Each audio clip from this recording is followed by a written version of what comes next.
Welcome back to the Activist Training Lab video course. So let's say that you've started a community organization or you've started a campaign and you've got a few people involved. Today what we're going to talk about is some different ways you can structure or organize a team of people. I'm going to cover two different frameworks today, the Act, Recruit, Train cycle and the Snowflake Model. And these are only two ways to think about team structure, so while I hope they're helpful, I also want to say that you should definitely feel empowered to get creative and experiment and use different frameworks besides these. So let's start with the Act, Recruit, Train cycle.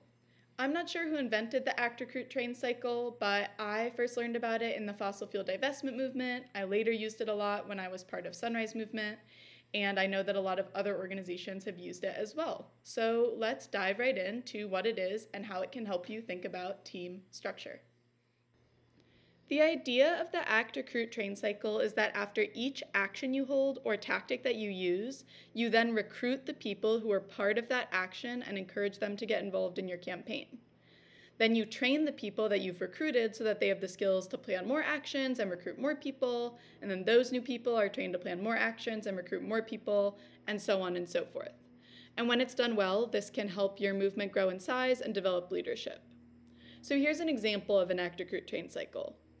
Let's say my two friends and I are starting up a campaign to get our city council to allocate $4 million to a wetland restoration project, which would prevent flooding in town, store carbon, and create wildlife habitat. So my two friends and I are going to testify in a city council meeting next week about this wetlands restoration, and we're going to invite everyone we know to come with us too. So this is the Act stage of the cycle. And let's say 10 people show up to testify at the meeting. Now it's time for the recruit part of the cycle. So my friends and I are going to invite these 10 people who testified at City Council to have one-on-one meetings with us. And during those one-on-one meetings, we're going to get to know those new people better, orient them to our campaign, and encourage them to get more involved. And now it's time to train. So let's say we hold a training for all the people we had one-on-one meetings with about how to canvass door to door and talk to people about the wetlands restoration project.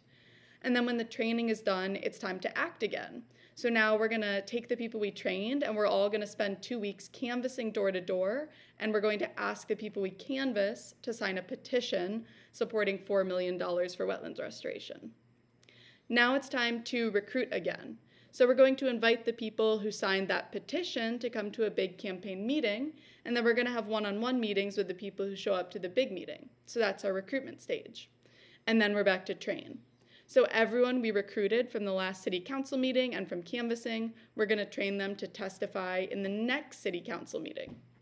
So finally, once more, we're back to act. We're testifying at city council again.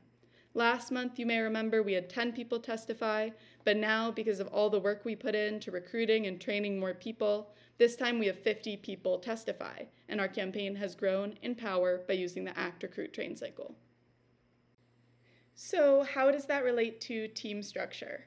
Well, one thing I've seen work well in the past with new organizations or with budding campaigns is for there to be 3 teams: an action team, a recruitment team, and a training team, each one responsible for one step in the Act, Recruit, Train cycle.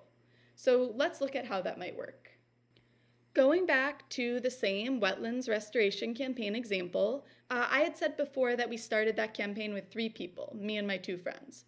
So let's call my friends Lita and Derek, and let's say when we start the campaign, we know we need to divide up the work, so we decide that I'll be the action team, Lita will be the recruitment team, and Derek will be the training team.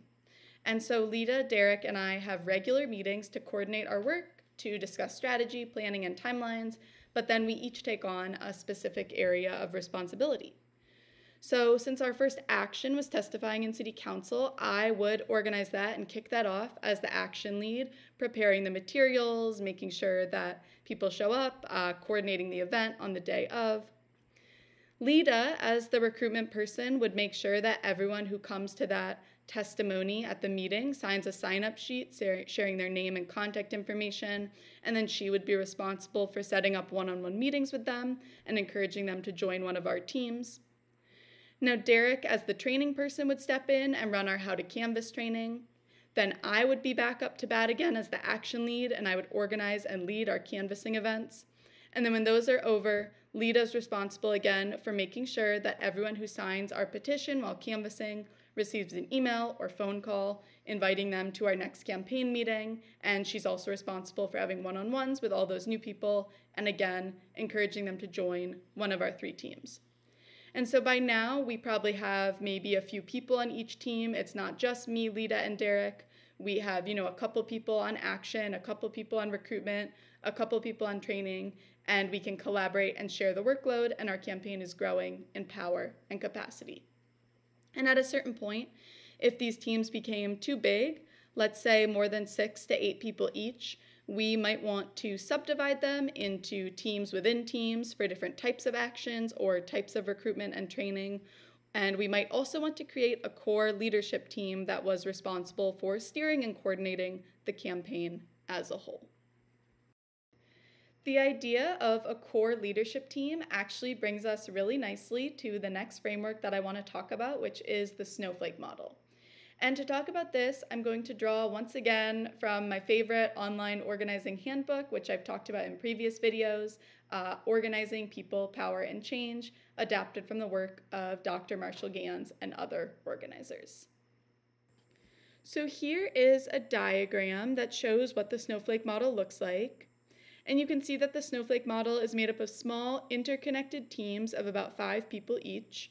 And there are 2 types of teams in the Snowflake Model. There's a core leadership team, you can see them there at the center, who are responsible for looking at the big picture and ensuring the entire organization is moving strategically and cohesively towards a shared goal. Then there are local leadership teams, of which there are many, that have clearly defined roles and responsibilities to carry out as part of the larger strategy. So the core leadership team devises strategy, and then the local leadership teams typically implement that strategy, test it out on the ground, and provide feedback to the core team.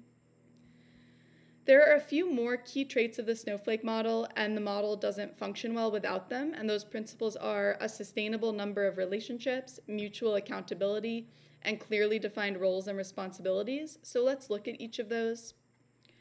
A sustainable number of relationships refers to the fact that we all have limited time and resources and cannot maintain a relationship with everyone in an organization that is large.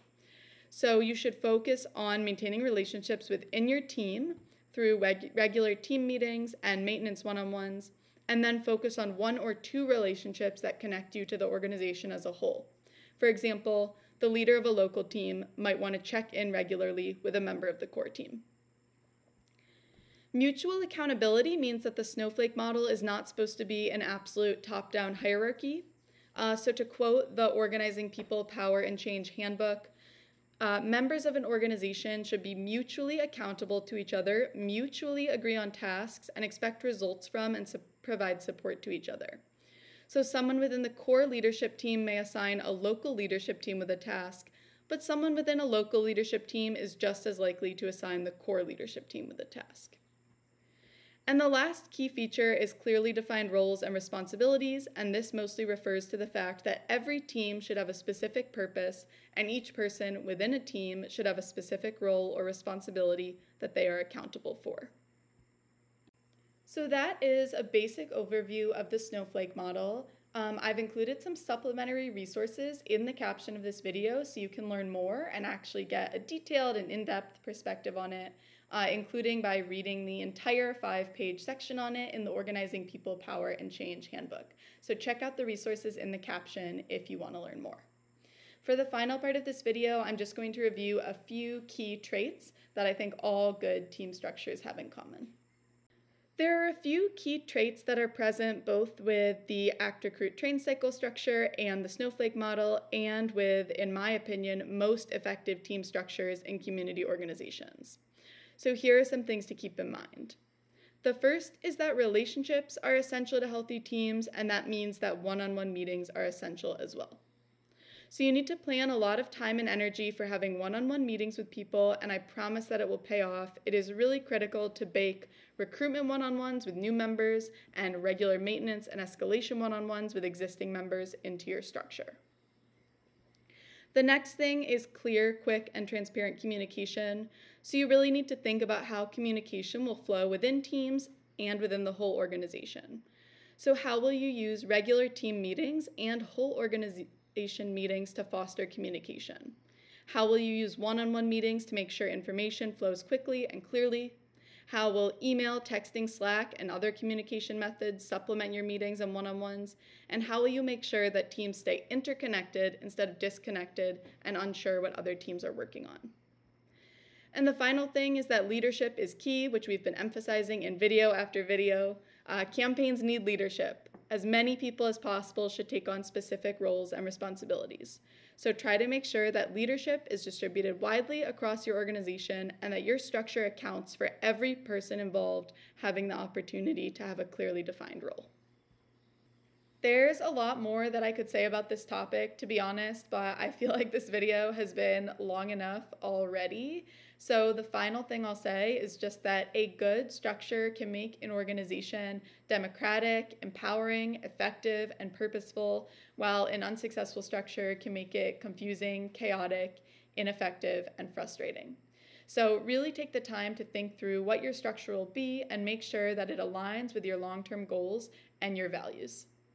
Thanks for watching, and don't forget to subscribe to our channel for more Activist Training Lab content.